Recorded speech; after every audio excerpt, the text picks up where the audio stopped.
What's going on, guys? So this is day 55 of the Squat Everyday program. And today, before I go into the lifts, I just want to kind of preview what we're going to be talking about. So yesterday we talked all about day 53. We talked all about tracking your progress and how I was tracking my top end numbers and tracking my back offsets and tracking the trends, which been having some awesome trends. And seeing that we're in week 8 and I'm kind of preparing for my next cycle, I wanted to just discuss kind of my mindset for the past 2 months and then how to move forward.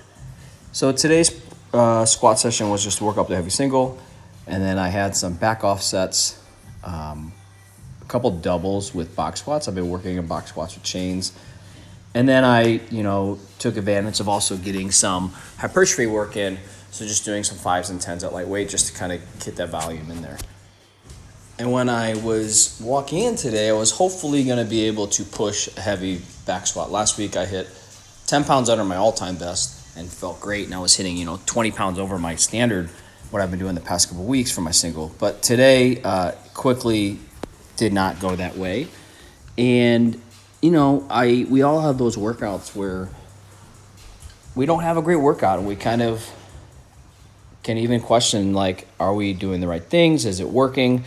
Despite a week ago or 2 weeks ago having great progress, or even looking at the whole macro plan of 8 weeks or a couple months and seeing the trends going. So this is really just a conversation that I want to add to yesterday's conversation. If you haven't seen that video, go back and watch day 53. But we all can have those days where things just don't feel great and, we expect one thing and we do another. And that was 385. That was something that I smoked, in a buildup. So, just learn to call your losses. Understand it's not a reflection of the whole program. Sometimes we just have off days, and there can be a large swing, especially the stronger you get. That was 385 that I missed, and I ended up, 415. I smoked 415. So, that's a 40 or 50 pound difference in terms of 365 to 415. But nonetheless, we just continue to go on and understand that, you have those days. So I ended up going, last time I did this, last week I was doing 315 for doubles, and then 345 for doubles, and then 365 for doubles. That's all at plus the chains on there. It's about 80 to 60 pounds of chains depending where I'm at. But today just didn't feel amazing, like I said, and I didn't want to get stuck on these. So I ended up just working with 315 for a couple doubles, and then 345 plus the chains for a couple doubles.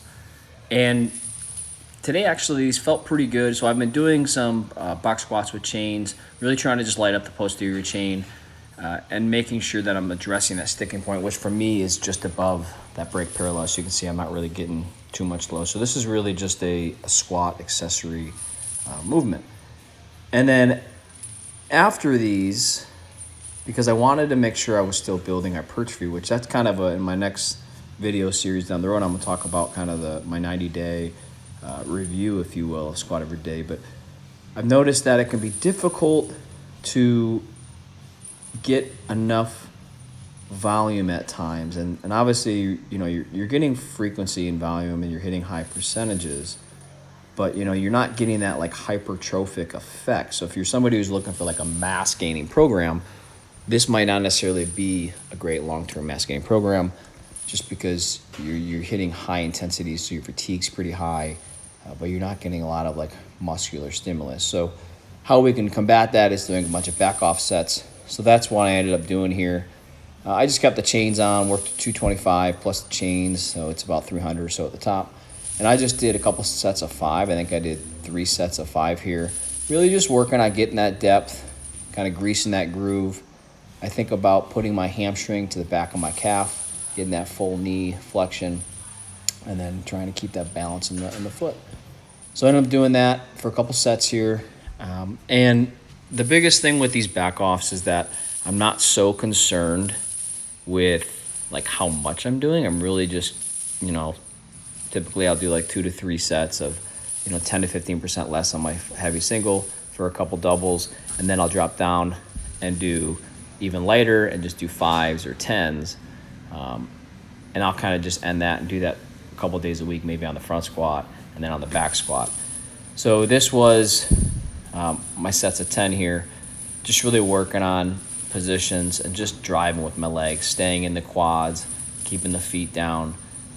And I like doing this stuff too because, ideally we wouldn't cut our depth or anything in the squat, but sometimes my hips are, tight, or I'm mentally my body's telling me it's not going down. So I can use this just to kind of restore that full range of motion.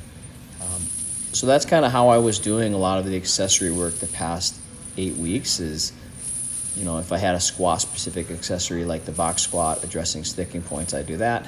But then I would really just focus on back offsets. If I didn't do a lot of unilateral training, and in my next kind of cycle, I'll probably build a little more in there just for more like injury prevention, but making sure, again, that it's not going to detract from my ability to push heavy loads. So all in all, I'm really happy with the past 54 days, the past 8 weeks. So make sure you guys subscribe to this channel. Many more to come, and let me know what you guys think in the comments below.